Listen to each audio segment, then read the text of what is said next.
গতকালকে আমি সিদ্ধান্ত নিয়েছিলাম সুসাইড করব।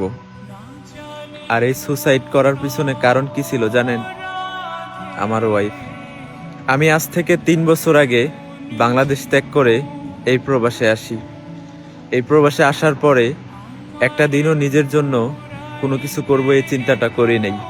সবসময় চিন্তা করেছি পরিবারকে কিভাবে ভালো রাখা যায়, পরিবারের জন্য কোনটা করলে পরিবার খুশি হবে। এই চিন্তা করতে করতে আজকে 3টা বছর এই প্রবাসের মাটিতে পার করে দিছি। অথচ কালকে রাতে যখন আমার ওয়াইফের ইমো আমি হ্যাক করি, তখন সেই ইমোর মধ্যে দেখি কিছু ভয়েস আর কিছু মেসেজ। প্রত্যেকটা ভয়েস যখন আমি শুনতেছিলাম, তখন আমার ভিতরটা কেমন জানি করে উঠছে। 3টা বছর যাদের জন্য এই প্রবাসের মাটিতে নিজের জীবনটাকে বিসর্জন দিয়ে দিতেছি, অথচ সেই ওয়াইফ পরকে আসক্ত। একটা পুরুষ সবকিছু সহ্য করতে পারলেও তার ওয়াইফ অন্য পর পুরুষের সাথে পরকীয়া করবে, অন্য পুরুষের সাথে কথা বলবে, এই জিনিসটা কখনোই একটা পুরুষ সহ্য করতে পারে না।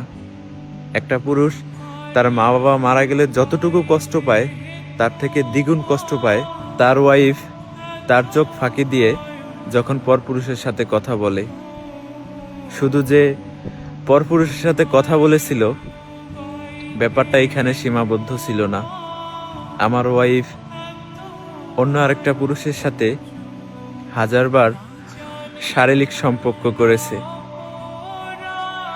এই কথাটা যখন একজন প্রবাসী ভাই আমার কাছে বলতেছিল, তখন আমি একজন পুরুষ হয়েও নিজের চোখের পানি ধরে রাখতে পারিনি।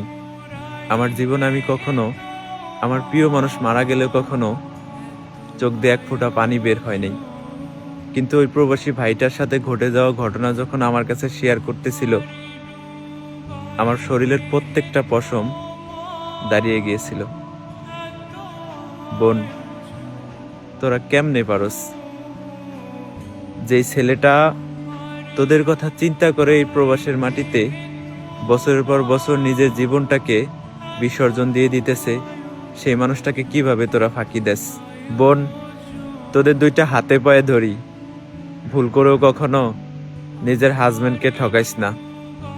হয়তো তোদের হাজবেন্ড তোদেরকে ক্ষমা করে দিবে, কিন্তু ওই উপর আল্লাহ কখনোই ক্ষমা করবে না।